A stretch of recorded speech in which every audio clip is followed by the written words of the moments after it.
नमस्कार।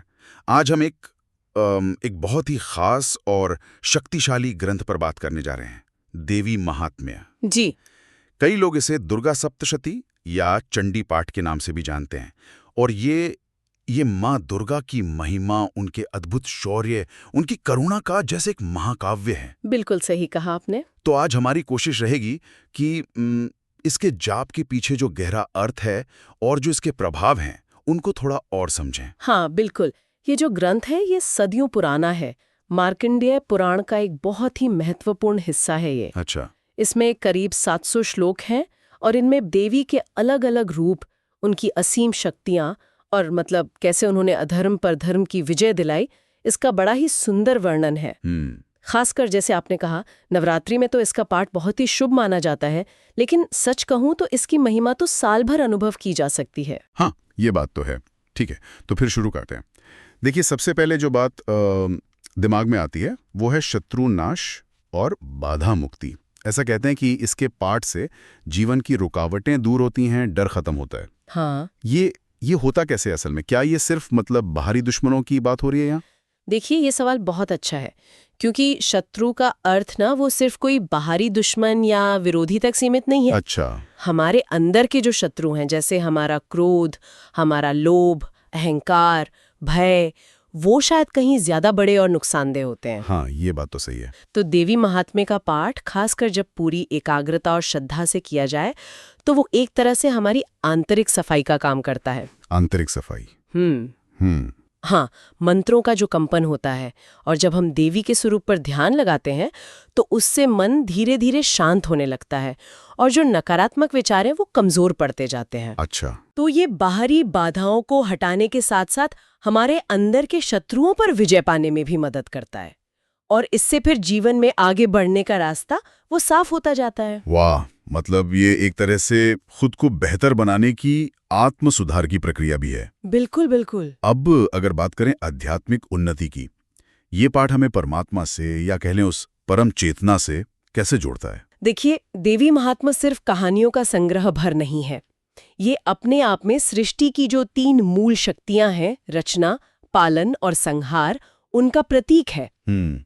ग्रंथ के जो 3 मुख्य हिस्से हैं, जिन्हें चरित्र कहते हैं, वो देवी के 3 प्रमुख रूपों को समर्पित है: महाकाली, महालक्ष्मी और महासरस्वती जी। तो जब कोई साधक इन कथाओं का पाठ करता है या ध्यान से सुनता है तो वो धीरे धीरे इन दिव्य गुणों से जुड़ने लगता है। अच्छा। ये जाप हमारे मन, हमारी बुद्धि और आत्मा को पवित्र करने में मदद करता है। ये हमें याद दिलाता है कि हम भी उसी एक परम चेतना का अंश है। हाँ। और जब नियमित रूप से अभ्यास किया जाता है तो व्यक्ति अपने अंदर एक गहरी शांति और एक अलग तरह के आनंद का अनुभव करने लगता है, और यही तो परमात्मा से जुड़ाव का एक रूप है। सही बात है। इसे ही चित्त शुद्धि कहते हैं, और यही आगे चलकर मोक्ष का मार्ग भी खोल सकती है। आजकल की जो भागदौड़ भरी जिंदगी है उसमें मानसिक शांति तो जैसे सबसे बड़ी जरूरत बन गई है। हाँ बिल्कुल। तनाव है, चिंता है, एक अनजाना सा डर रहता है कई बार। क्या सप्तशती का पाठ इसमें भी कुछ राहत दे सकता है? हाँ, निश्चित रूप से। जैसा मैंने पहले भी कहा, मंत्रों का जब हम उच्चारण करते हैं और पाठ पर अपना ध्यान लगाते हैं तो मन की जो चंचलता है वो कम होती है। ये एक तरह का ध्यान ही है, मेडिटेशन है। हाँ। और जब मन शांत होता है तो तनाव और चिंता तो अपने आप ही कम होने लगते हैं, है ना? सही है। फिर देवी की जो वीरता की कथाएं हैं, उनको सुनने से हमारे अंदर भी एक साहस और आत्मविश्वास पैदा होता है। हाँ, ये तो है। ये हमें सिखाता है कि बड़ी से बड़ी चुनौती क्यों ना हो, उसका सामना किया जा सकता है। इससे व्यक्ति का मनोबल बढ़ता है, उससे एक कह सकते हैं एक आंतरिक शक्ति मिलती है जो रोजमर्रा की मुश्किलों से लड़ने में बहुत मददगार होती है। ये तो बहुत महत्वपूर्ण बात है। अच्छा, मानसिक और आध्यात्मिक लाभ तो समझ आते हैं, पर अक्सर इसके साथ भौतिक समृद्धि और सुख शांति की भी बात की जाती है। क्या देवी महात्म्य का पाठ इसमें भी सहायक है? हाँ बिल्कुल। लेकिन यहाँ ये समझना जरूरी है कि समृद्धि का मतलब सिर्फ पैसा या धन दौलत नहीं है। अच्छा। ये एक संपूर्ण खुशहाली की बात है, जिसमें आपके मन की शांति है, परिवार में प्रेम है, अच्छा स्वास्थ्य है और जीवन में एक संतोष का भाव है। ये सब शामिल है। हाँ। जब हम पूरी श्रद्धा से माँ की उपासना करते हैं तो हमारे आसपास स्वतः ही एक सकारात्मक ऊर्जा का, एक पॉजिटिव वाइब्स का घेरा बनने लगता है। हाँ, और ये सकारात्मकता फिर हमारे कामों में, हमारे रिश्तों में, हर जगह झलकती है। तो ऐसा माना जाता है कि माँ दुर्गा की कृपा से जीवन के सभी क्षेत्रों में एक संतुलन और खुशहाली आती है। अच्छा। ये उस दिव्य कृपा का ही एक तरह से भौतिक स्वरूप है जो हमें महसूस होता है। ये सारे लाभ तो अपनी जगह हैं, लेकिन मुझे लगता है शायद इन सब के मूल में भक्ति और समर्पण का भाव सबसे ज्यादा जरूरी है ना? आपने बिल्कुल बिल्कुल सही बात पकड़ी। देवी महात्म्य हमें सबसे बड़ी सीख शायद यही देता है कि सच्ची भक्ति और पूर्ण समर्पण से ही माँ की कृपा मिलती है। अब देखिए, ग्रंथ में भी जब देवतागण संकट में पड़े तो उन्होंने भी तो माँ की ही शरण ली थी। हाँ, सही है। इसका मतलब यही है कि अटूट विश्वास रखना वो बहुत जरूरी है। और हाँ, पाठ करने का तरीका भी मायने रखता है। जैसे मन साफ हो, पूरी एकाग्रता हो, उच्चारण सही हो, संभव हो तो घी का दीपक जलाकर फिर आरती के साथ करें। जी। ये सारी चीजें उस अनुभव को और गहरा बनाती हैं।